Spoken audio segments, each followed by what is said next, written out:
प्यारे साथियों, जय हिंद। आज की इस वीडियो में हम कक्षा 12 का सेकेंड चैप्टर प्रतिलोम त्रिकोणमिति फलन पूरा डिस्कस करेंगे। इस वीडियो में हम प्रतिलोम त्रिकोणमिति फलन का बेसिक और एनसीईआरटी का 2.1, 2.2 और मिसलेनियस एक्सरसाइज को भी डिस्कस करेंगे। हम जानते हैं कि हम पहले कुछ फंक्शन के बारे में जानते हैं कि 1 फंक्शन क्या होता है। 1 फंक्शन 1 फंक्शन क्या होता है? यदि हम कोई हॉरिजॉन्टल लाइन टेस्ट करते हैं, जब हम फंक्शन के ग्राफ पर हॉरिजॉन्टल लाइन टेस्ट करते हैं तो वह लाइन यदि ग्राफ को एक जगह काटती है तो वह फंक्शन क्या होता है? तो वह फलन क्या होता है हमारा? 1 इसे हिंदी में कहते हैं एकैकी फंक्शन 1। इसे फॉर एग्जांपल तौर पर अगर कोई ग्राफ हम लें तो हमारे पास ग्राफ से मान लीजिए हमारे पास यह एक ग्राफ है। सपोज करते हैं, मान लीजिए ऐसे कुछ ग्राफ है। हॉरिजॉन्टल लाइन अगर चेक करेंगे, कहीं भी ड्रा करें तो यह जो बेड़ी लाइन है इस ग्राफ को केवल एक ही पॉइंट पर कट करती है। तो इस प्रकार के फलनों को हम क्या बोलते हैं? 1 फंक्शन। मतलब ऐसा फलन जिस पर हम हॉरिजॉन्टल लाइन टेस्ट ड्रॉ करें और उस फलन को एक जगह काटे, तो इस प्रकार के फलन को हम क्या बोलते हैं? 1 फंक्शन। इतना क्लियर है। एक बात हम और जानते हैं कि ऑनटू फंक्शन कैसे करते हैं। ऑनटू फंक्शन का डिफिनेशन क्या होता है कि जो रेंज होता है वो किसके बराबर होता है? कोडोमेन की। यदि किसी फंक्शन का रेंज कोडोमेन के बराबर है तो वह क्या हो जाता है? Onto function. एग्जाम्पल तौर पर अगर हम लें तो मान लीजिए हमारे पास एक फंक्शन एफ डिफाइन कहाँ से कहाँ तक है? ए टू बी। तो मान लीजिए हम इसका ए का मैपिंग कुछ ऐसे है। ए में मान लीजिए हमारे पास 1 2 3 4 एलिमेंट है और बी में मान लीजिए हमारे पास 3 एलिमेंट ए बी सी हैं। मान लीजिए एक का मैपिंग ए के साथ, 2 का मैपिंग बी के साथ, 3 का मैपिंग सी के साथ है। तो इसमें देखिए डोमेन रेंज कैसे निकालते हैं। पहले डोमेन देख लीजिए। डोमेन हम फाइंड करते हैं सेट ए का वह एलिमेंट जो मैपिंग में भाग ले। तो सेट ए के कौन कौन से एलिमेंट के पास से तीर गया है? तो 1 2 और 3। तो 1 2 और 3। रेंज क्या होता है बेटा? रेंज को हम लिख सकते हैं सेट बी का वह एलिमेंट जिसके पास से तीर आया हो। तो ए के पास आया है, बी के पास आया है और सी के पास आया है। और हमारा डोमेन क्या होता है भैया? तो डोमेन में हम बोलते हैं कि डोमेन होता है सेट बी का पूरा एलिमेंट, चाहे वह मैपिंग में हो या ना हो। तो यहाँ पर तो मैपिंग में ए बी सी तीनों हैं। तो यहाँ से अगर हम बोलें कि रेंज बराबर किसके है, रेंज डोमेन के बराबर है कि नहीं है, तो आप कहेंगे कि जी सर, यहाँ पर रेंज बराबर किसके है? डोमेन। अर्थात अगर कोई भी फलन में रेंज डोमेन के बराबर होता है तो वह फलन क्या होता है? ऑनटू। ठीक है। चलिए एक बात और हम जानते हैं। क्या जानते हैं कि अगर कोई फंक्शन 1 है प्लस ऑनटू है तो वह क्या होता है? Bijective functions. अब हम यह क्यों बता रहे हैं तो आप थोड़ी देर में आपको पता चल जाएगा। यदि कोई फंक्शन क्या है 1 और ऑनटू है तो वह क्या हो जाएगा? बाइजेक्टिव। एक बार हम फिर रिपीट करते हैं। 1 फंक्शन क्या होता है? वह फंक्शन जिसमें हॉरिजॉन्टल लाइन टेस्ट करने पर ग्राफ को केवल एक स्थान पर काटे तो उसे हम क्या बोलते हैं? 1 फंक्शन। अगर एक से अधिक स्थानों पर काटता है तो उसे हम क्या बोलते हैं? Many one function. और ऑनटू फंक्शन क्या होता है? ऐसा फंक्शन जिसमें जो रेंज है किसके बराबर हो? डोमेन के। तो उसे क्या बोलते हैं? Onto function. यदि कोई फंक्शन 1 भी है और ऑनटू भी है तो उसे क्या बोलेंगे? Bijective functions. और हम जानते हैं कि 1 फंक्शन का एक दूसरा नाम होता है इंजेक्टिव फंक्शन। और दूसरा नाम क्या होता है इस फंक्शन ऑनटू को? हम बोलते हैं सरजेक्टिव। इसको हमने याद कैसे किया था? 1 हम कभी भी हॉस्पिटल में जाते हैं तो वहाँ पे जो हमें इंजेक्शन लगता है एक एक करके लगता है। तो इंजेक्टिव से इंजेक्शन से याद कर लीजिए। इंजेक्टिव मतलब 1 और ऑनटू कैसे याद रखेंगे कि ऑन मतलब क्या होता है? पर, टू मतलब ऊपर। तो हम सर मतलब हम जो स्टूडेंट होते हैं कहाँ बैठ जाते हैं? सर के ऊपर। तो ऑनटू से आप कर लीजिए सरजेक्टिव। ठीक है। यदि कोई फंक्शन इंजेक्टिव और सरजेक्टिव दोनों है तो उसे क्या बोलते हैं? बाइजेक्टिव। या दूसरे शब्दों में बोले कि यदि कोई फंक्शन 1 और ऑनटू दोनों है तो उसे क्या बोलते हैं? Bijective function. अब याद रखिएगा एक बात और, यदि कोई फंक्शन बाइजेक्टिव होता है यदि कोई फंक्शन क्या होता है, बाइजेक्टिव होता है। यदि कोई फंक्शन हमारे पास बाइजेक्टिव है तभी उसका इन्वर्स डिफाइन होता है। उसका इन्वर्स तभी क्या होता है, डिफाइन होता है। एक बात हम और जानते हैं कि सभी ट्रिग्नोमेट्रिक फंक्शन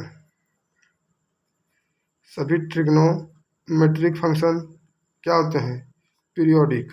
क्या होते हैं, पीरियोडिक।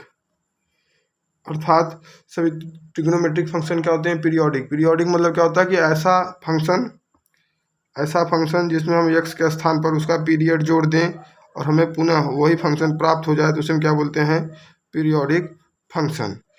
तो कोई भी फंक्शन अगर 1 1 और ऑन टू दोनों साथ में है तब उसे हम बाइजेक्टिव बोलेंगे। यदि कोई फंक्शन बाइजेक्टिव है तभी उसका इन्वर्स एग्जिस्ट करता है, वरना नहीं तो उसका इन्वर्स एग्जिस्ट नहीं करेगा। तो हमारे पास जो चैप्टर है, इस चैप्टर का नाम है इनवर्स ट्रिग्नोमेट्रिक फंक्शन। अर्थात इस चैप्टर में हम ट्रिग्नोमेट्रिक फंक्शन का क्या लेंगे, इनवर्स। तो चलिए हम देखते हैं। हमारे पास जो पहला ट्रिग्नोमेट्रिक फंक्शन होता है कौन होता है, साइन एक्स। चलिए हमारे पास पहला फलन क्या दिया है, y बराबर साइन एक्स। तो हम साइन एक्स का ग्राफ जानते हैं कैसे बनता है। कुछ साइन का ग्राफ यहाँ से स्टार्ट होता है,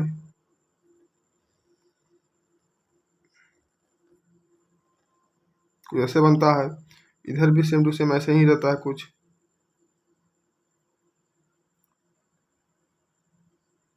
ठीक है, यह जो वैल्यू होती है पाई होती है, यह वाली वैल्यू 2 पाई होती है, यह 3 पाई होती है। ऐसे इधर माइनस में होता है। तो यदि हम यहाँ पर देखें, अगर कोई एक हॉरिजॉन्टल लाइन टेस्ट करेंगे, हॉरिजॉन्टल लाइन टेस्ट मतलब एक बेड़ी लाइन अगर हम खींचेंगे तो यह जो लाइन है इस ग्राफ को कई स्थानों पर काट रही है। यह जो लाइन है इस ग्राफ को कई स्थानों पर क्या कर रही है, कट कर रही है। अर्थात यह फंक्शन 1 1 तो नहीं है, 1 1 नहीं है, पहली बात। अब हम चेक करेंगे क्या फंक्शन ऑन टू है। तो ऑन टू के लिए क्या करते हैं, हमें फंक्शन मालूम रहना चाहिए। तो हम जानते हैं कि जो हमारा ट्रिग्नोमेट्रिक फंक्शन होता है, इसमें याद रखिएगा जब कोई फंक्शन ऐसे डिफाइन रहता है R2R, तो इसका मतलब क्या होता है, यह जो चीज़ होता है यह डोमेन होता है। डोमेन जिसको हिंदी में हम कहते हैं प्रांत, और यह जो होता है यह क्या होता है, परिसर, जिसको अंग्रेजी में बोलते हैं हम कोडोमेन। तो इसमें देखेंगे क्या डोमेन, क्या हमारा जो रेंज है अर्थात कोडोमेन है वह रेंज के बराबर है कि नहीं है। कोडोमेन जो है हमारा रेंज के बराबर है कि नहीं है, तो हम चेक करेंगे। यहाँ पे मैं रेंज क्या दिया, आर मतलब रियल नंबर। रियल नंबर मतलब इसमें माइनस इनफाइनाइट से कहाँ आएगा, इनफाइनाइट।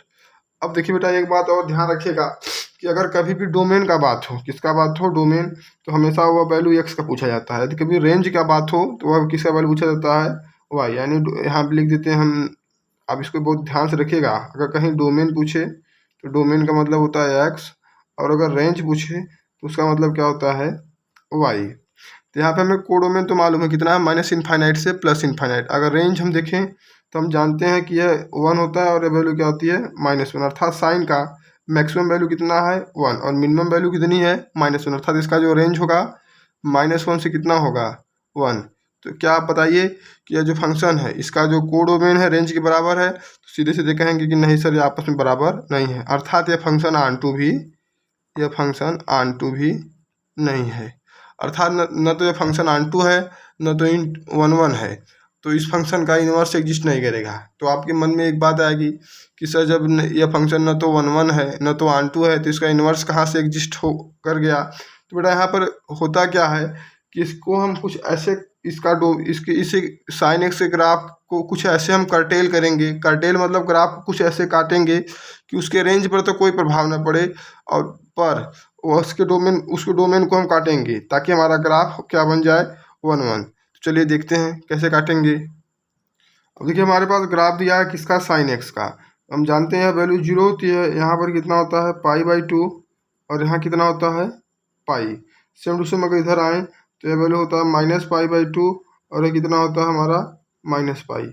तो हम क्या करेंगे, तो बेटा ग्राफ को कर्टेल करेंगे। कर्टेल मतलब काटेंगे, मतलब इसके डोमेन को रिस्ट्रिक्ट करेंगे। कहाँ से, देखिए जिस ग्राफ को हम सेलेक्ट कर रहे हैं इतना ही पोर्शन हम क्या करेंगे, ग्राफ का काटेंगे। इतना पोर्शन काटने पर हमें कुछ ग्राफ देखिए कुछ इस प्रकार का मिलेगा। यह यहाँ से कुछ ऐसा है और यह वाला ग्राफ कुछ ऐसा है। यह जो वैल्यू होगी कितनी होगी बेटा, ध्यान से देखिएगा। यहाँ कितना है π/2, और यह जो वैल्यू कितनी होगी, -π/2 2, अर्थात और यह जो वैल्यू इसका जो रेंज होगा ये तो प्लस रहेगा और यह क्या हो जाएगा -1। अर्थात हम साइन एक्स को कुछ इस प्रकार से मतलब काटेंगे ताकि उसके रेंज पर कोई प्रभाव ना पड़े, पर उसका डोमेन जो है बेटा अभी तो इस वाले ग्राफ में देखिए क्या है, डोमेन आर है। आर मतलब कि यक्स का कोई भी वैल्यू इनपुट करेंगे तो हमें कुछ ना कुछ आउटपुट मिलेगा जरूर। पर यहाँ पर देखिए बेटा हम इसको डोमेन को क्या करेंगे, केवल -π/2 से कहाँ तक कर दिए, π/2 मतलब रिस्ट्रिक्ट कर दिए। इसी को बोलते हैं कर्टेलिंग द डोमेन। से हम किसी भी ट्रिग्नोमेट्रिक फंक्शन को क्या बना सकते हैं, 1 और ऑन 2। चलिए देखते हैं बेटा। अब इस समय अगर इसका हम डोमेन पूछें आपसे, क्या पूछें, डोमेन, तो आप बोलेंगे कि यक्स का मिनिमम वैल्यू कितना। डोमेन मतलब जब भी डोमेन पूछे तो यक्स का मिनिमम वैल्यू कितना हो सकता है, -π/2 और मैक्सिमम वैल्यू कितना हो सकता है, π/2। सही है। अर्थात जो हमारा साइन का अब जो साइन है वो डिफाइन कहाँ से कहाँ तक है, साइन एक्स कहाँ तक डिफाइन है बेटा, फंक्शन ऑफ हमारा डिफाइन है -π/2 से +π/2, -π/2 से π/2। और बेटा इसका जो कोडोमेन है कितना हो जाएगा, -1 से 1। अब सब आप कहेंगे सर कोडोमेन -1 से 1 कहाँ है, तो फंक्शन बेटा आप कैसा हो गया, यह ऑन2 हो गया। क्यों, क्योंकि बेटा इसको हम क्या कर दिए, अब इसका जो यहाँ पे देखिए रेंज कितना है, रेंज हमारा कितना है, मैक्सिमम वैल्यू इसका 1 है, मिनिमम वैल्यू कितना है, -1 है बेटा। तो हम जानते हैं कि अगर कोई फंक्शन ऑन2 होता है तो उसका कोडोमेन रेंज के क्या होता है, बराबर। अर्थात हम कोडोमेन की जगह पर रेंज कह सकते हैं। अर्थात जो हमारा फंक्शन का जब हम इसका डोमेन कर्टेल किए मतलब रिस्ट्रिक्ट किए, तो अब जो डोमेन था पहले जो हमारा डोमेन पहले साइन कहाँ से डिफाइन था, R2R, लेकिन अब हमारा साइन -π/2 से +π/2 और इसका जो कोडोमेन अर्थात रेंज है वह कितना हो गया, 1 से 1। क्लियर है। चलिए आगे देखते हैं। हमने पिछले चैप्टर में यह भी पढ़ चुके हैं कि यदि किसी फंक्शन का, यदि कोई फंक्शन हमारे पास f(a to b) डिफाइन है, जहाँ पर ही हमारा क्या होता है बेटा, डोमेन, और b क्या होता है, कोडोमेन। तो अगर हम इस फंक्शन का क्या लेते हैं, इनवर्स, इस फंक्शन का क्या लेते हैं बेटा, इनवर्स, तो यह फंक्शन कहाँ से कहाँ तक डिफाइन हो जाता है, b to a। कहने का मतलब कि जब किसी फंक्शन का हम क्या लेते हैं, इनवर्स, तो जो उसका डोमेन होता है, वो स्वैप हो जाता है किसमें, कोडोमेन में, और जो कोडोमेन होता है किसमें स्वैप हो जाता है, डोमेन में। कहने का मतलब जब किसी फंक्शन का हम इनवर्स लेते हैं तो डोमेन कोडोमेन हो जाएगा और कोडोमेन क्या हो जाएगा, डोमेन। और हमें एक बात ये भी याद है, अगर कोई फंक्शन ऑन2 है तो कोडोमेन किसके बराबर होता है, जो हमारा कोडोमेन होता है बेटा किसके बराबर होता है, तो कहेंगे कि सर जी किसके बराबर होता है, रेंज के। ठीक है। तो हमारा जो फंक्शन हम कर्टेल किए थे ग्राफ को, चलिए उस फंक्शन के ग्राफ को बनाते हैं। तो हमारा जो यही ग्राफ हमने कर्टेल किया था तो हमें ये मिला था कि इसका जो डोमेन होता है कितना हो जाता है, -π/2 से π/2। अब देखिए हम यहाँ पे कोडोमेन रेंज ही बोलेंगे क्योंकि इनवर्स ट्रिग्नोमेट्रिक फंक्शन की बात हो रही है, इसमें ऑन2 बराबर रेंज, कोडोमेन बराबर रेंज होता है। तो यहाँ पे डोमेन हमारी कितना है, -π/2 से +π/2, और जो रेंज है कितना है, -1 से 1। अब इस फंक्शन का हम क्या करेंगे, इनवर्स लेंगे। तो इतना तो क्लियर है कि जब इस फंक्शन का इनवर्स लेंगे f इनवर्स x, तो हमारा जो क्या हो जाएगा बेटा, साइन की इनवर्स लेंगे तो क्या हो जाएगा, साइन की पावर -x, -1, साइन की पावर -1 इंटू x। ठीक बेटा।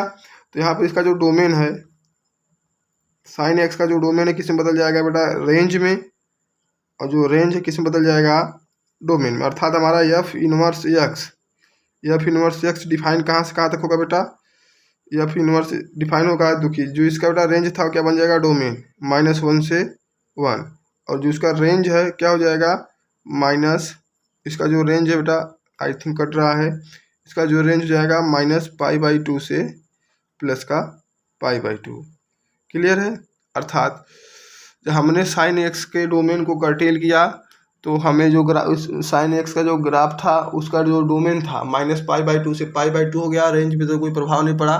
फंक्शन का हमने इनवर्स लिया तो उसका जो रेंज था वह क्या हो गया, डोमेन, और जो डोमेन था क्या हो गया बेटा, रेंज हो गया।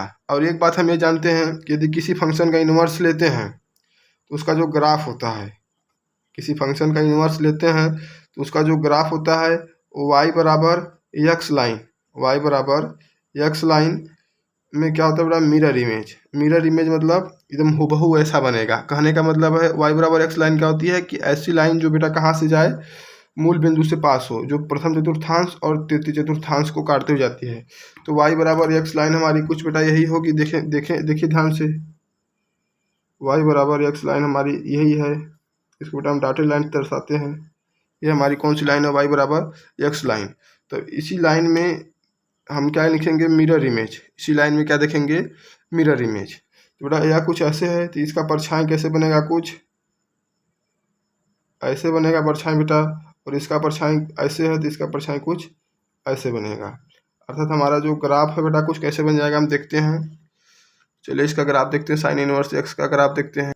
हमने साइन एक्स के ग्राफ का मिरर इमेज लिया, तो हमें कुछ इस प्रकार का ग्राफ मिलेगा। जो हमारा नया फंक्शन है एफ इनवर्स एक्स बराबर क्या है बेटा, साइन इनवर्स एक्स।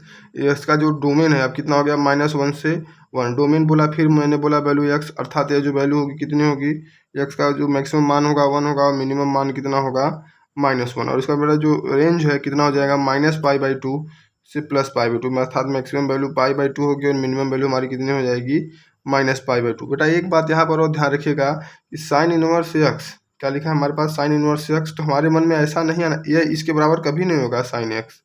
कहने का मतलब कि साइन के पावर -1 तो ये नीचे आके प्लस नहीं होगा बेटा, ये खाली रिप्रेजेंटेशन है, दिखाने का तरीका है इनवर्स फंक्शन को। ठीक है, चलिए अब हम साइन के बारे में बेटा कुछ बातें जान लेते हैं। तो चलिए इस फंक्शन के पहले हम डोमेन देखते हैं। क्या देखते हैं बेटा, डोमेन। फिर क्या देखेंगे, रेंज। फिर क्या देखेंगे बेटा हम कोडोमेन।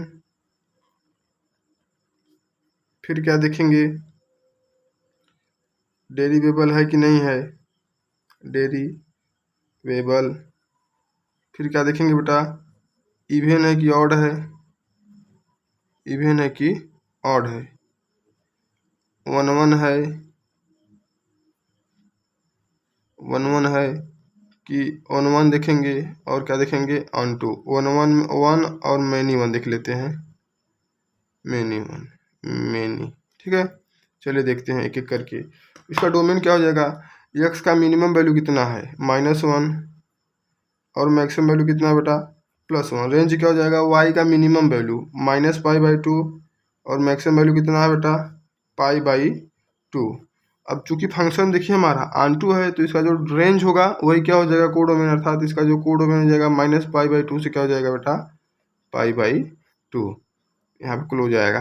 क्लोज मतलब कि यह वैल्यू हम उसमें इंक्लूड करते हैं। डेरिवेबल है कि नहीं है, तो यह फंक्शन बेटा कंटिन्यूअस, डेरिवेबल चेक करने के लिए पहले देखेंगे कंटिन्यूअस है कि नहीं है। तो इस फंक्शन का अगर आप बिना पेन उठाए हम आसानी से बना सकते हैं। अर्थात यह जो फंक्शन है क्या बेटा हमारा डेरिवेबल है। सही है। फंक्शन इवन है कि ऑड है, तो इवन ऑड कैसे चेक करते हैं बेटा, अगर मूल बिंदु से हम चलेंगे, ओरिजिन से चलेंगे एक फिक्स डायरेक्शन में, तो हमें एक यहाँ पे एक फिक्स पॉइंट मिलता है। Same to same opposite direction में चलने पर हमें उतनी ही दूरी पर एक पॉइंट मिलेगा। जब ऐसा होता है तो हम बोल देते हैं फंक्शन क्या हमारा ऑड है। जैसा कि हमने पिछले ही बताया कि 1 1 और मैनी 1 कैसे चेक करते हैं, कि अगर बेड़ी लाइन खींचेंगे और वह ग्राफ को बेटा एक जगह काटेगा तो 1 1, और अगर एक से अधिक जगह काटेगा तो बोलेंगे मैनी 1। तो हमारा जो ग्राफ है कितनी जगह काटेगा बेटा, ये कई जगह, तो इसे क्या बोलेंगे हम 1 1। सही है, हमारा फंक्शन क्या है 1 1। ऑन2 क्या हो जाएगा कि यहाँ पर रेंज किसके बराबर है, डोमेन कोडोमेन के, तो ये फंक्शन क्या हो जाएगा ऑन2।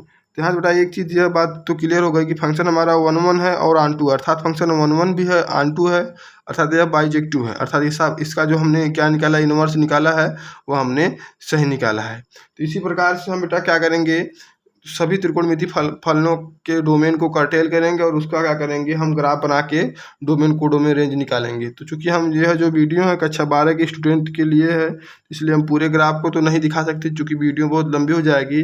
इसलिए हमें अगर केवल हमें डोमेन और रेंज याद है तो हम सवाल बहुत आसानी से, ऐसा कोई भी सवाल ना हो कि उसको हम न लगा लें।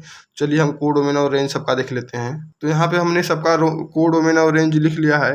पहला हमारे पास फंक्शन क्या दिया, साइन इनवर्स एक्स। तो साइन इनवर्स एक्स का तो हमने पोस्टमार्टम करके पूरा देख लिया कि साइन इनवर्स एक्स का जो डोमेन होता है, अर्थात एक्स की वैल्यू -1 से 1 होती है और रेंज कितना होता है -π/2 से +π/2। सेम टू सेम उसी प्रकार आकाश इनवर्स एक्स का जो रेंज होता है -1 से 1 होता है और 0 से कितना होता है π/2 होता है। टेन इनवर्स एक्स का जो रेंज होता है -∞ से +∞, अर्थात इसको हम क्या बोल सकते हैं, या करके आर मतलब रियल नंबर भी बोल सकते हैं। सेम टू सेम उसी प्रकार से काट इनवर्स एक्स का जो क्या होता है डोमेन होता है माइनस इनफाइनाइट से इनफाइनाइट होता है, या इसी को हम आर बोल सकते हैं। और देखिए बेटा -1 आप अगर किसी एक का रेंज, किसी 3 का रेंज याद कर लीजिए तो 3 का गिफ्ट रहता है। अगर इसका रेंज आप याद कर लिए तो इसका यह इसमें काम आएगा और इसका इसमें काम आएगा बेटा। बस होता क्या है कि साइन का जो रेंज होता है -π/2 से π/2 होता है। तो साइन और किसके किसके सूत्र में आता है, तो साइन हमारा tan के सूत्र में आता है। तो tan बराबर क्या होता है साइन बटे कॉस। तो यहाँ पे क्या हो जाएगा, यहाँ पे वही भी रेंज हो जाएगा -π/2 से +π/2। बस यहाँ उसमें क्या था, इसमें देखिए क्या है क्लोज है, इसमें क्या हो जाता है बेटा ओपन होता है। इससे देखिए साइन का रेंज सॉरी कास का रेंज कितना 0 से पाई है, उसी प्रकार से यहाँ पर हमारा काट का रेंज कितना हो जाएगा 0 से पाई। अब देखिए बेटा हमारा जो सेक का डोमेन है एक्स से, एक्स का वैल्यू 1 के बराबर 1 से बड़ा है, या एक्स की जो वैल्यू है -1 से क्या है छोटी है और उसके बराबर है, या इसी को हम ऐसे एक प्रकार से लिख सकते हैं कि एक्स का वैल्यू 1 से क्या है बेटा बड़ी है, या मतलब यूनियन होता है। और -1 से क्या है सॉरी कभी भी इनफाइनाइट पर क्लोज नहीं आता, हमेशा क्या होता है ओपन रहता है -इनफाइनाइट से -1। ठीक है। और जो भी जो जिसे देखिए यहाँ पर जो डोमेन किसका था साइन का था, वही डोमेन किसका है कास का। उसी प्रकार जो डोमेन किसका होगा सेक का, वही डोमेन किसका होगा कोसे का। तो किसी एक को आप याद रखिए, डोमेन याद रखना आसान है। -1 से 1 साइन को होता है, tan का याद रखेंगे तो काट का फ्री, सेक का याद रखेंगे तो कोसे का फ्री। ठीक है बेटा, चलिए अब हम इसका रेंज देख लेते हैं। तो इसे हमारे पास फंक्शन देखते हैं सेक का रेंज। तो सेक क्या होता है 1/cos, जो कास का रेंज होगा वही सेक का रेंज होगा, बस खाली हम उसमें वह वैल्यू हटा देंगे जहाँ पर कास क्या होता है 0। तो जो कि रेंज कास का क्या है 0 से पाई, तो इसका भी रेंज क्या हो जाएगा 0 से पाई। बस खाली कास कहाँ 0 होता है 90 डिग्री पर, अर्थात π/2 पर, तो हम वैल्यू को इंक्लूड नहीं करेंगे। उसी प्रकार जिस प्रकार साइन का रेंज -π/2 से +π/2 है, उसी प्रकार कोसे का रेंज भी हो जाएगा -π/2 से +π/2। बस y बराबर 0, मतलब साइन 0 पे क्या होता है 0, या वैल्यू क्या कर देंगे हटा देंगे। चलिए बेटा हम यहाँ पे आपको एक ग्राफ का कुछ आइडिया देते हैं, उसके बाद फिर प्रॉपर्टी देखेंगे, फिर प्रश्नावली को सॉल्व करेंगे। चलिए देखिए क्या देखते हैं। अगर हमें y बराबर कोसेक इनवर्स x का ग्राफ बनाना होगा, तो बेटा आपने यह कहावत सुना होगा कि जहाँ पर तुम्हारी सोच खत्म होती है वहीं से हमारी सोच चालू होती है। अर्थात जहाँ पर बेटा साइन का ग्राफ खत्म होगा वहीं से कोसेक का ग्राफ चालू होता है। अगर हम कोसेक एक्स का ग्राफ बनाए, चलिए किसी दूसरे पेन से देखते हैं। तो कोसेक का जो ग्राफ है बेटा यहाँ से साइन यहाँ से खत्म हुआ तो कोसेक यहाँ से चालू होगा बेटा। तो कोसेक इनवर्स का ग्राफ कुछ ऐसे बनेगा, यह जो ऊपर वाला है। ठीक है, यहाँ से ख़त्म हो रहा है तो इसका ग्राफ कुछ हमारा ऐसे बनेगा। ठीक है, तो ये जो इस कलर वाला ग्राफ है कोसेक का ग्राफ है या किसका ग्राफ है साइन का। तो अगर आप साइन का ग्राफ याद करते हैं तो कोसेक का ग्राफ क्या हो जाता है फ्री। चलिए हम प्रतिलोम त्रिकोणमिति के गुणधर्म को देखते हैं। कुछ 7-8 गुणधर्म है, उसके बाद हम प्रश्नावली को हल करेंगे। तो पहली प्रॉपर्टी क्या कहती है कि साइन इनवर्स यदि एंगल में उसका साइन इनवर्स अगर एंगल में साइन है तो दोनों आपस में कैंसिल होकर क्या बचता है एक्स। उसी प्रकार से कास इनवर्स और एंगल में क्या है कास, तो कॉस इनवर्स से कॉस कैंसिल हो जाएगा, क्या बचेगा एक्स। टेन इनवर्स से टेन कैंसिल क्या बचेगा एक्स। कॉट इनवर्स से कॉट कैंसिल क्या बचेगा एक्स। और सेक इनवर्स से एक्स सेक कैंसिल तो क्या बचेगा एक्स। और कोसेक इनवर्स से कोसेक कैंसिल तो क्या बचेगा हमारे पास एक्स। लेकिन बेटा यहाँ पर एक बात आप ध्यान रखिएगा कि यहाँ चलिए आपको हम रेंज भी साथ साथ याद करा देते हैं। यह कब होगा जब एक्स का वैल्यू साइन का रेंज क्या होता है -π/2 से π/2 होगा। अर्थात जब एक्स का वैल्यू इनके बीच में रखेंगे तब भी कैंसिल हो सकता है। दूसरी बात क्या बोलेंगे, इसका रेंज क्या होता है 0 से पाई। हमने बोला था कि अगर साइन का रेंज याद है तो वही रेंज किसका होता है tan का, बस खाली ओपन कर दीजिए। तो -π/2 से +π/2 सेम बेटा उसी प्रकार से इसका रेंज क्या हो जाएगा 0 से पाई। अब हमने कहा था अगर साइन का रेंज याद है तो वही रेंज किसका उससे सेक है तो सेक किसका रेसिप्रोकल होता है कॉस का। तो हम क्या हो जाएगा कॉस का रेंज क्या होता है 0 से पाई, बस 1/, क्या होता है कास, तो कास कहाँ 0 होगा तो बोलेंगे कि वह पाई बाई वैल्यू है, तो हम क्या करेंगे हटा देंगे। और इसका भी क्या हो जाएगा -π/2 से +π/2। साइन कहाँ 0 होता है भैया, तो बोलेंगे y बराबर 0 पर, अर्थात ये वैल्यू क्या करेंगे हम हटा देंगे। अब देखिए बेटा इसी साथ एक प्रॉपर्टी नंबर 2 है, तो इसी साथ हम देख लेते हैं। यदि साइन बाहर रहेगा और साइन इनवर्स अंदर रहेगा तभी दोनों आपस में क्या हो जाएंगे कैंसिल। कहने का मतलब अगर ऐसा रहेगा कि साइन इनवर्स एक्स, तभी दोनों आपस में कैंसिल होकर क्या बचता है एक्स। लेकिन याद रखिएगा तब एक्स का जो वैल्यू होगा कितना होना चाहिए -1 से 1। तो याद रखिएगा, चाहे साइन इनवर्स बाहर हो और साइन अंदर हो तभी कैंसिल हो जाते हैं, चाहे साइन अंदर और साइन इनवर्स बाहर हो तभी कैंसिल। मतलब अगर इनवर्स और वह फंक्शन दोनों आपस में मल्टीप्लाई में है तो दोनों ऑटोमेटिक क्या हो जाते हैं, कैंसिल, खाली एंगल बचता है। इससे एग्जाम्पल तौर पर समझें कि tan इनवर्स tan ऑफ 5, तो tan से tan कैंसिल हो जाएगा, क्या बचेगा हमारे पास 5। या ऐसे लिखा रहा है कि tan इनवर्स 5, तभी दोनों आपस में क्या हो जाएंगे, कैंसिल, क्या बचेगा 5। एक बार फिर मैं रिपीट कर दे रहा हूँ कि इनवर्स और उस वह फंक्शन जिसका इनवर्स है वह बाहर और जो फंक्शन है वह अंदर, दोनों आपस में सेम हो, जैसे साइन इनवर्स और साइन तो कैंसिल हो जाएगा, कास इनवर्स और कास तभी कैंसिल हो जाएगा, या कास बाहर है कास इनवर्स अंदर है तभी क्या हो जाएगा, कैंसिल। तो ये प्रॉपर्टी नंबर 1 आपको समझ में आ गई होगी। चलिए हम प्रॉपर्टी नंबर 2 देखते हैं। तो सेकेंड प्रॉपर्टी हमारे पास क्या है, जैसे हमने त्रिकोणमिति में क्या पढ़ा था कि अगर साइन एक्स को क्या लिख सकते हैं हम, साइन एक्स को लिख सकते हैं कोसेक 1/x, उसी प्रकार से कोसेक 1/x, उसी प्रकार से इसमें भी वही प्रॉपर्टी लगती है कि अगर लिखा है साइन इनवर्स 1/x तो उसको हम कोसेक इनवर्स लिख सकते हैं। मतलब कि साइन को उल्टा को कोसेक लिख सकते हैं, कास को उल्टा को सेक लिख सकते हैं, टैन को उल्टा का लिख सकते हैं, कॉट लिख सकते हैं।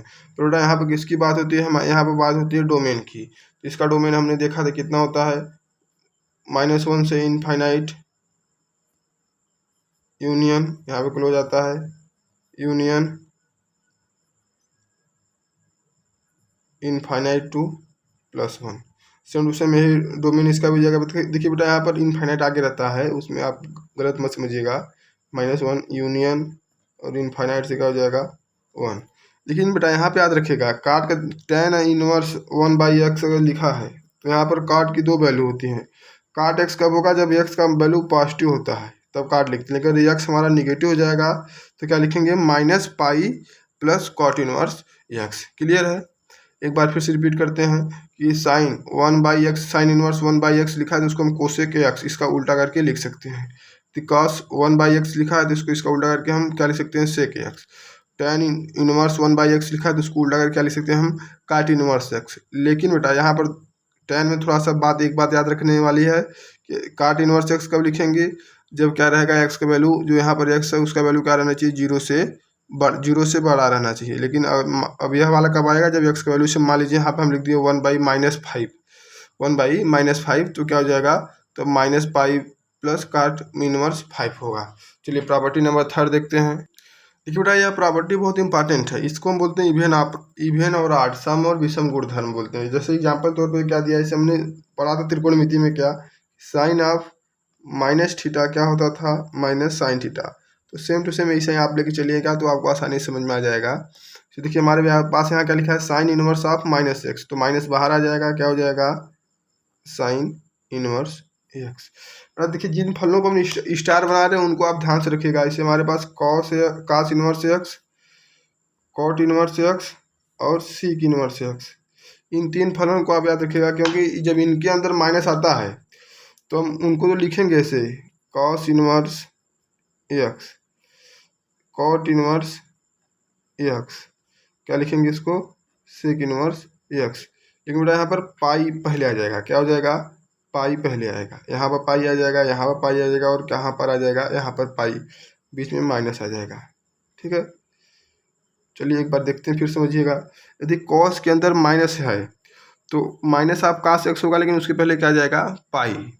अगर काट ऑफ -x है तो माइनस ऑफ काट x आएगा, लेकिन उसके पहले क्या आ जाएगा, पाई। यदि सेक माइनस में x है तो माइनस सेक x आएगा, लेकिन उसके पहले क्या आ जाएगा, पाई। अब यह क्या है कि यह जो तीनों फलन है विषम फलन नहीं है, सम फलन है। क्या है बेटा, इवेन फंक्शन, क्योंकि साइन ऑफ -θ अगर माइनस आ जाता है, सम फलन क्या होता है कि यदि ऐसा फंक्शन जिसमें हम x के स्थान पर क्या रख दें, -x, और यदि उसमें माइनस गायब हो जाए तो उसे क्या बोलते हैं, सम फलन।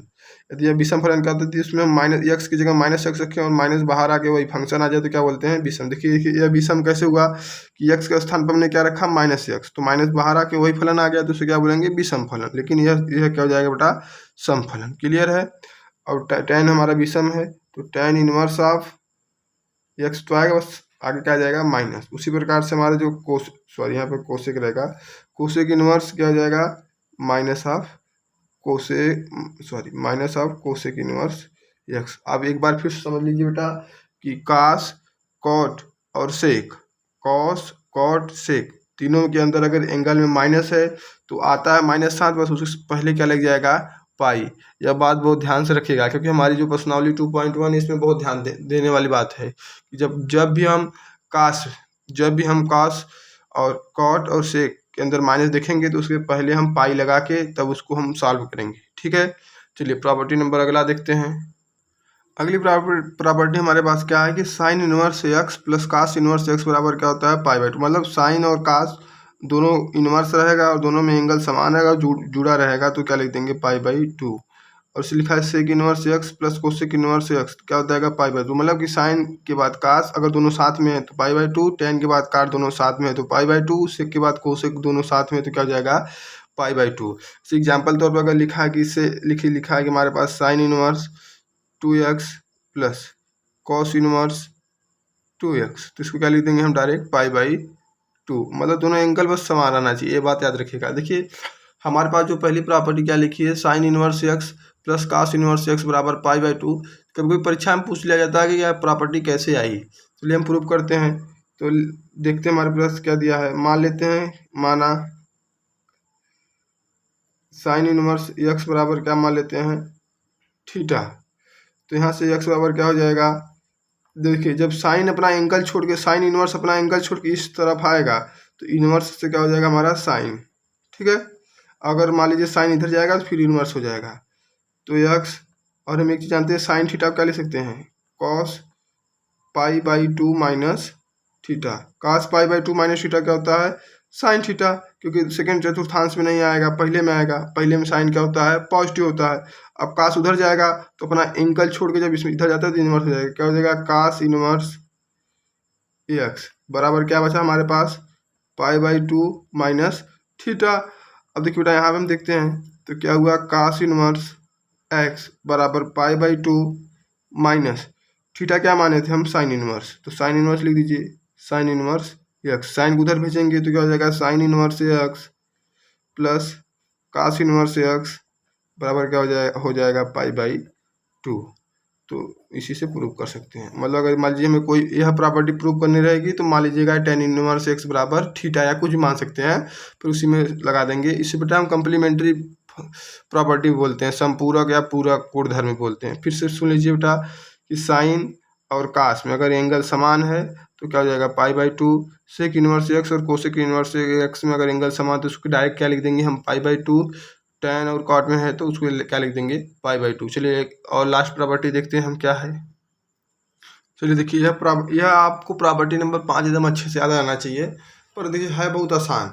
अब आपने पढ़ा होगा formula tan a plus tan b। Formula क्या होता है tan a plus tan b upon 1 minus tan a into tan b। बस सेम टू सेम उसी प्रॉपर्टी रहेगी, फार्मूला रहेगा हमारा। क्या है हमारे पास tan इनवर्स, देखिए यहाँ पे क्या है tan x plus tan y, तो इसका लिख देंगे tan इनवर्स ए।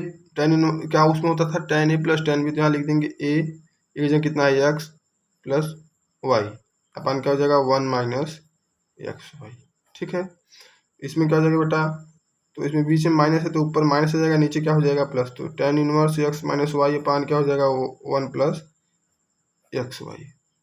यहाँ पे देखिए बेटा हमने पढ़ा था कि साइन 2 थीटा बराबर क्या होता था, साइन 2 थीटा बराबर tan के पदों में होता था हमारा 2 tan theta upon 1 plus tan square theta. Cos 2 theta पढ़ा था, फार्मूला क्या था 1 minus tan square theta upon 1 minus क्या पढ़ा 1 प्लस क्या पढ़ा था tan स्क्वायर थीटा। तो देखिए बेटा यही वाली प्रॉपर्टी हम लगाएंगे यहाँ पर। क्या होता है अगर 2 tan इनवर्स एक्स अगर इसको हमें साइन के पदों में लिखना है तो क्या लिख सकते हैं, इसको हम लिख सकते हैं साइन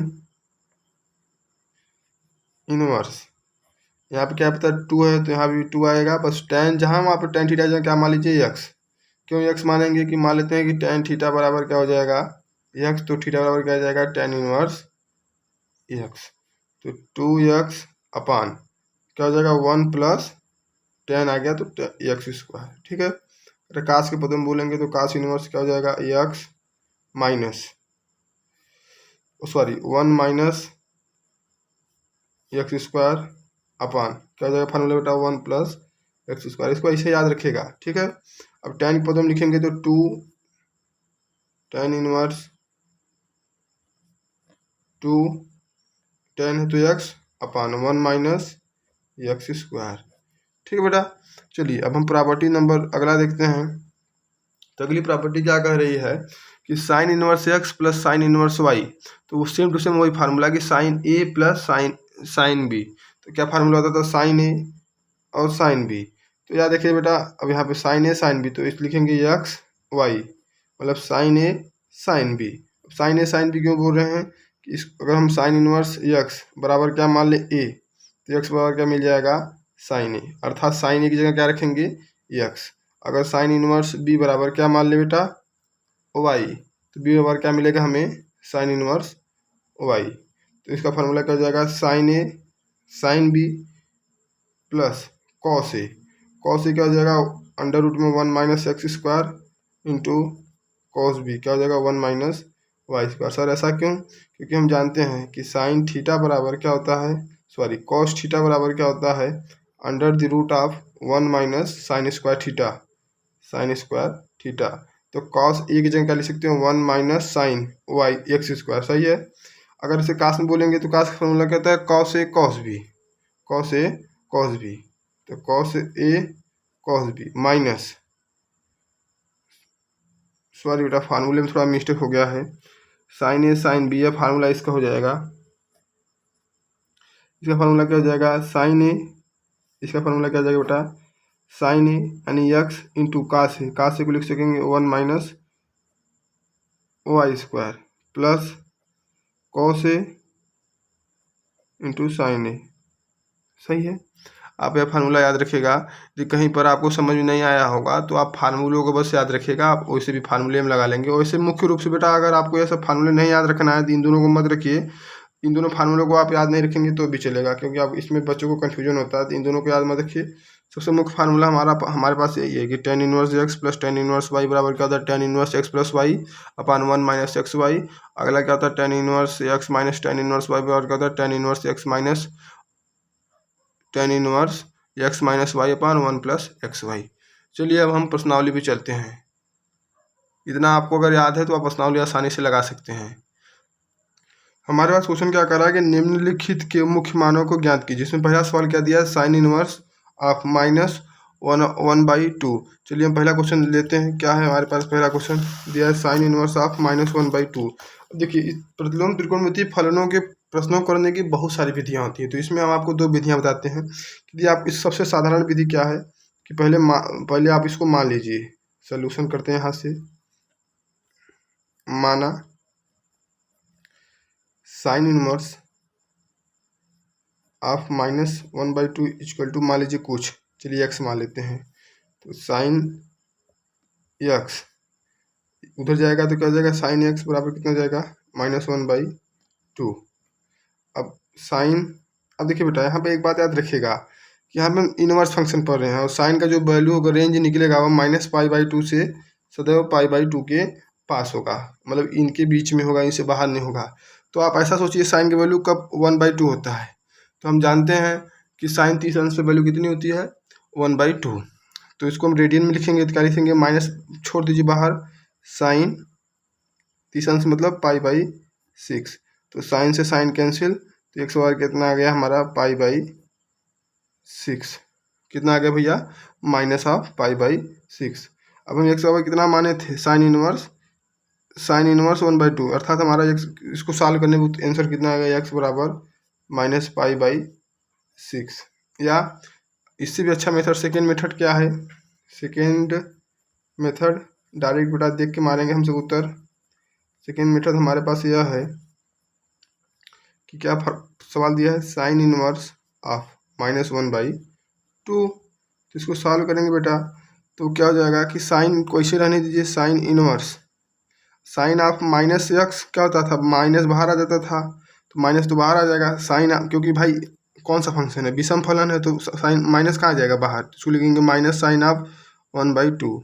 अब साइन 1/2 कब होता है तो सर जी कहेंगे कि सर जी 30 डिग्री पर, याद रखिएगा 30 डिग्री को रेडियन लिखेंगे तो 30 डिग्री को रेडियन में लिखेंगे तो π/3 रहेगा, तो छाता है 60 डिग्री है, तो 6 रहेगा, कितना आएगा 3। तो इसको 1/2 को साइन 1/2 का बोला भैया, तो कहेंगे कि पाई/3 बस। सर हमने बताया था कि अगर बाहर पर इनवर्स और अंदर वही फंक्शन तो कट जाता है, कितना आ जाता है पाई/3। तो यहाँ पे मिस्टेक हो गया, ये यहाँ पे भी 3 रहेगा, क्योंकि कितने में आता है 1/2, नहीं सॉरी, यदि 30 रहेगा तो 6 आता है ना, सॉरी सही है, यहाँ पे 6 रहेगा बेटा, यहाँ पर यही मिस्टेक हुआ, 6 रहेगा, ठीक है, क्योंकि 30 डिग्री होता है ना, 30 रही तो भैया पाई/6 लिखेंगे, और 60 रहेगा तो कितना लिखेंगे पाई/3, यानी 6 रहेगा तो 3 और 3 रहेगा तो 6।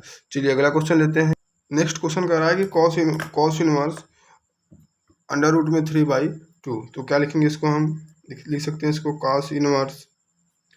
अब कॉस √3/2 कब होता है, तो हम जानते हैं कि 30 डिग्री कितना होता है √3/2, तो कॉस 30 रहेगा तो क्या आ जाएगा पाई/30 है, 3 यानी 6 आ जाएगा, तो कॉस से कॉस कैंसिल, कितना आ जाएगा बेटा पाई/6। बहुत ही ईजी है इसको बेटा, आप चाहिए तो ऐसे ही कर सकते हैं, चाहे हम साइन बदल सकते हैं, तो साइन बदलेंगे तो क्या हो जाएगा साइन इनवर्स, बस एंगल का रेसिप्रोकल हो जाएगा 1/2। अब क्या हो जाएगा साइन इनवर्स 1/2 कब होता है, तो बोलेंगे सर जी 30 डिग्री पर, 30 डिग्री कितना होता है पाई/6, तो इनवर्स से साइन कैंसिल, कितना आ जाएगा हमारा आंसर पाई/6। चलिए अगला क्वेश्चन देखते हैं। नेक्स्ट क्वेश्चन क्या कह रहा है बेटा, क्वेश्चन नंबर 4 कि tan इनवर्स ऑफ -√3। तो याद रखिएगा, जब भी एंगल में माइनस आया तो देख लीजिएगा फंक्शन हमारा सम है कि विषम, तो 3 फलन हमारे पास थे, कौन से, कास, सेक और कॉट। अगर इनके पहले इनके अंदर मतलब एंगल में अगर माइनस होता है तो पाई कहाँ जाता है बाहर। तो यहाँ बेटा क्या करेंगे, देखिए यहाँ पर पहले विषम फलन है, तो इसको क्या लिख सकते हैं माइनस ऑफ tan इनवर्स √3, तो क्या हो जाएगा माइनस tan इनवर्स। अब tan √3 कब होता है, तो हम जानते हैं 60 डिग्री पर होता है, 60 का लिख सकते हैं पाई/3, सॉरी इसको लिखेंगे tan पाई/3, तो tan इनवर्स से tan क्या हो जाएगा कैंसिल, दिखाया जाएगा हमारा उत्तर -पाई/3। सही है। अब देखिए बेटा यहाँ पर अब ध्यान दीजिएगा, एंगल में माइनस आया तो माइनस लिखेंगे, इसको cos 1/2 लिखेंगे, लेकिन बेटा पाई क्या लगा देंगे बहरे, तो हो जाएगा पाई माइनस कॉस इनवर्स। अब पहले जैसे करेंगे 1/2 कब होता है 60 डिग्री पे, यानी कि पाई/60 है तो 3 लिखेंगे, 6 है तो नीचे आता 3, सॉरी यहाँ पर मतलब लिखेंगे इसको कॉस पाई/3, तो कॉस से कॉस कैंसिल, क्या हो जाएगा हमारे पास पाई माइनस पाई/3। इसको सॉल्व करेंगे तो कितना आ जाएगा, एलसीएम लेंगे तो 3 पाई माइनस पाई 2 पाई अपान कितना जाएगा 3। हमारे पास अगला क्वेश्चन दिया है, क्या दिया है question number 6 tan inverse of -1।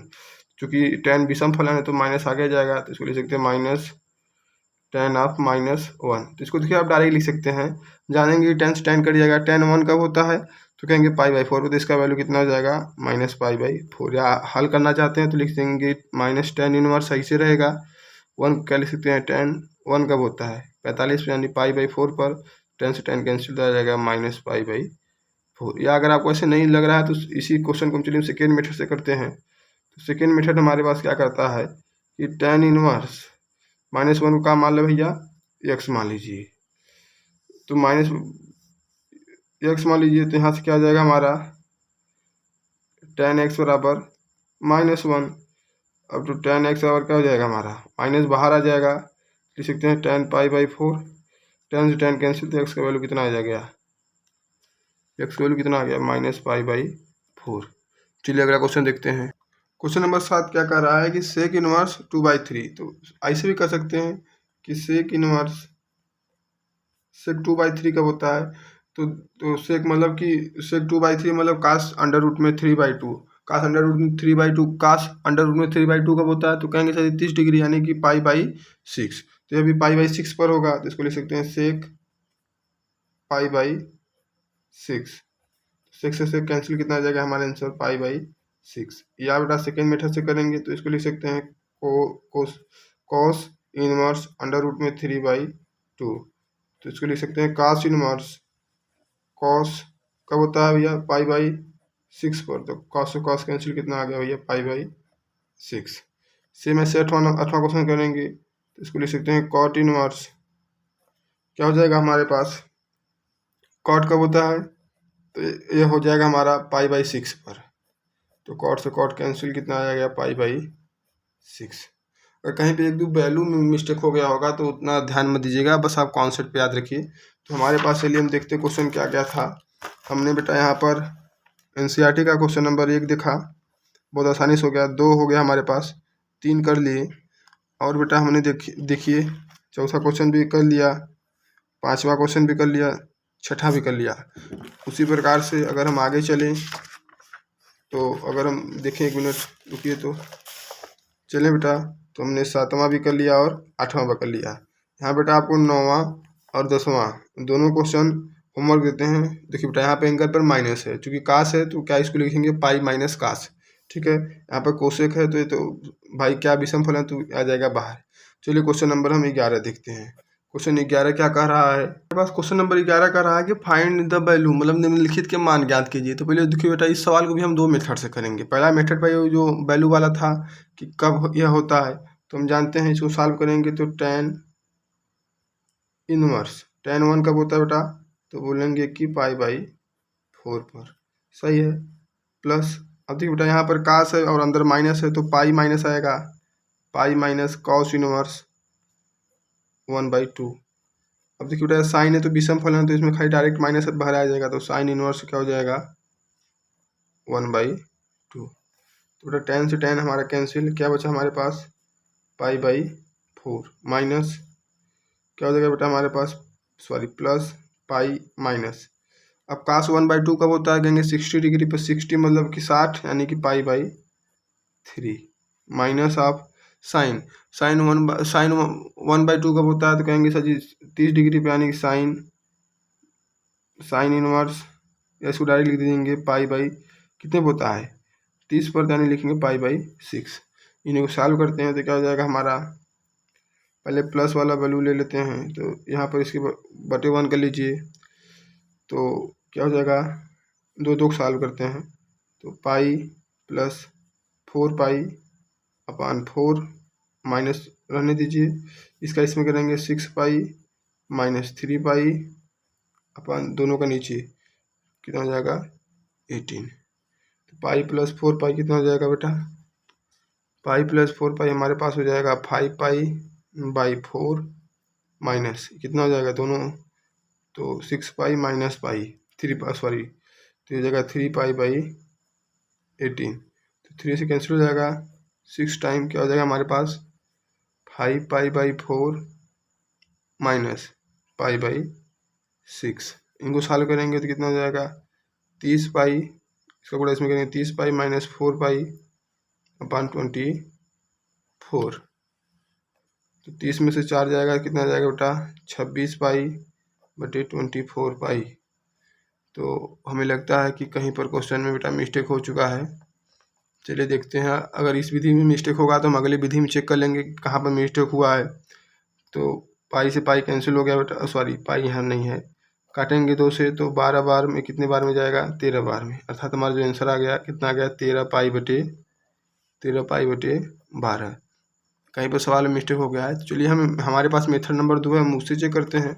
अगला मेथड से अगले प्रकार से कैसे करेंगे बेटा कि हमारे पास क्वेश्चन क्या है, tan inverse 1 plus cos inverse -1/2 plus sine inverse -1/2 बेटा। देखो इसको हम गुणधर्म से करेंगे, तो इतना तो ये तो जानते हैं क्या हो जाएगा, इसको क्या लिख सकते हैं tan inverse of tan pi by